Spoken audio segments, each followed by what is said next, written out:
A terrific book, something you don't read about every day. It's called Unlikely Companions. The author, Dr. Laurie Hess, who I've known for quite some time. Thank you. You are a great writer. So I'm reading the book, and I'm really getting into it. And you're up in the middle of the night. That's how it begins, like a dark and stormy night. And you get a call. There's an emergency at the clinic. You come in. You and your associate are so concerned about the client, and you're setting it up like this is going to be a dog, maybe a cat that has passed away.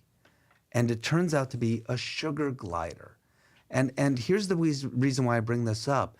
You wouldn't think that the human-animal bond would be quite the same with a sugar glider, which we probably even have to explain what a sugar glider is, as compared to a dog or cat. It is. And the exciting thing about my job, I mean, I've been an exotic animal veterinarian seeing these pets exclusively for 23 years. And I have seen incredible bonds form between the most unlikely people and pets. And in my job, it's so amazing because some of these pets that I treat only live 2 years and some of them live 40 years. And I've gotten to be part of those relationships with the people and their animals. And whether it's a sugar glider, a lizard, a bird, a mouse, whatever it is, the bonds are there. And they're really amazing. Let's explain what a sugar glider is since we brought it up. So it's probably about more or less as big as my fist. Yes, just about the size of your fist. And it is a marsupial. So they're in the kangaroo family. They have a little pouch.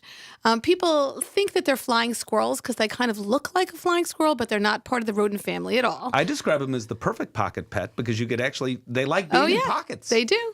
In fact, what people do is they get them, and you have to get 2 of them because they're very social. They don't like to be alone, but they get these little designer pouches. They're little like felt pouches, little squares that come on a little necklace, and people walk around with them in there all day, and they're really nocturnal, so they just like to hang out and sleep all day in your neck, and they walk around, and then they play with you at night. Yeah, no one even knows. Here's a pet you could take to the office, and your boss might not even know.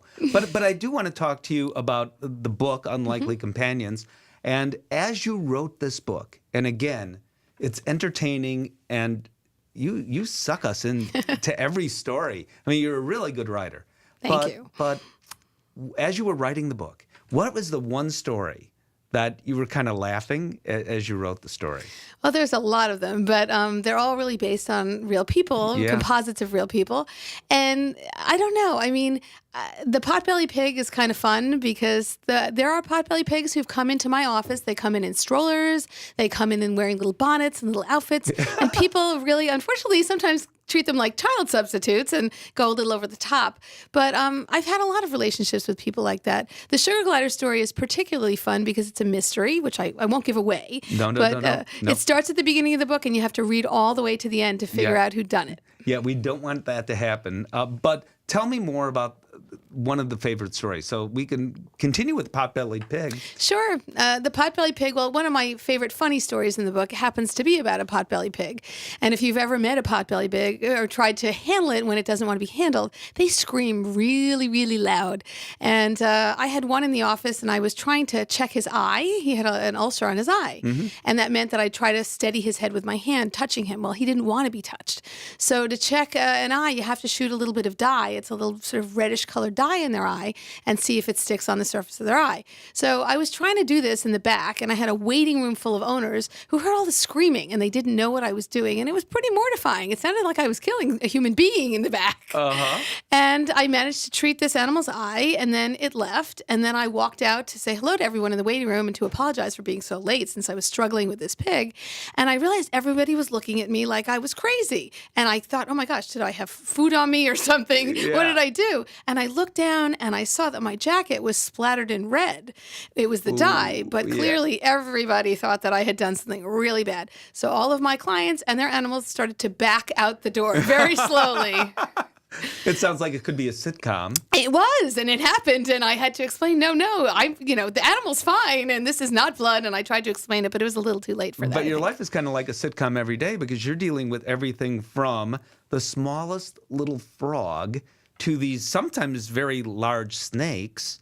and your base of knowledge has to be wide-ranging.